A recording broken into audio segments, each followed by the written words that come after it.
بسم اللہ الرحمن الرحیم۔ السلام علیکم ورحمۃ اللہ وبرکاتہ۔ حضرت نوح علیہ السلام کے دور کا سچا اور ایمان کو جگانے والا واقعہ۔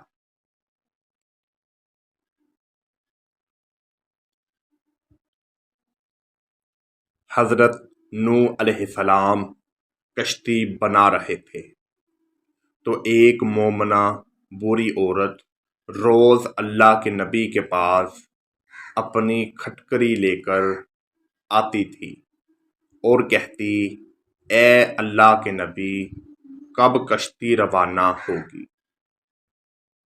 آپ حضرت نوح علیہ السلام فرماتے، ابھی دیر ہے۔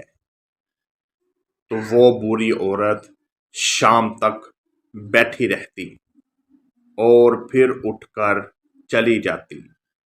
ایک دن حضرت نوح علیہ السلام نے فرمایا کہ اے بوڑھی عورت، جب جانا ہوگا تو آپ کو بتا دیا جائے گا۔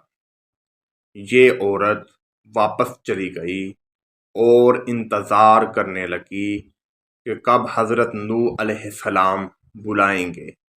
اسی دوران اللہ کا عذاب آیا اور کشتی روانہ ہو گئی، لیکن حضرت نوح علیہ السلام نے اس عورت کو نہ بلایا۔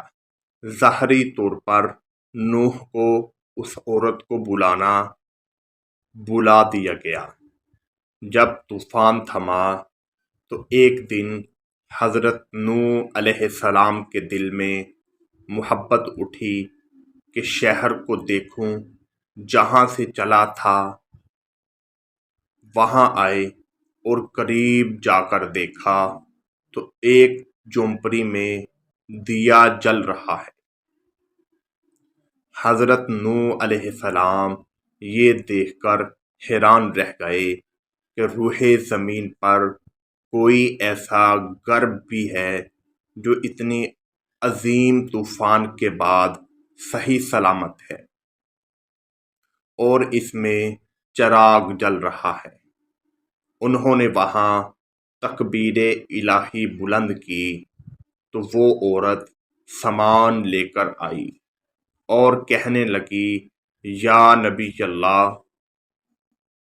کیا کشتی چلنے کے لیے تیار ہے؟ تو حضرت نوح علیہ السلام نے حیرت سے اس کو دیکھا اور کہا، سنو بڑھیا، کیا تمہیں کچھ بھی پتہ نہیں ہے؟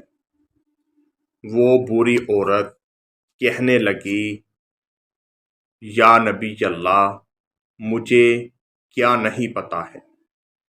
آپ نوح علیہ السلام نے فرمایا، اتنا بڑا سیلاب آیا، بارش آئی، تمہیں کچھ بھی پتہ نہیں چلا۔ بڑھیا کہنے لگی، یا نبی اللہ، مجھے تو بس اتنا پتہ چلا کہ بس ایک دن بادل گرجے تھے اور کچھ ہلکی سی بارش کی فوار پڑی تھی۔ یہ سن کر آپ نوح علیہ السلام حیران ہو کر آسمان کی طرف دیکھنے لگے اور کہا، میرے اللہ، یہ سب کیا ماجرا ہے؟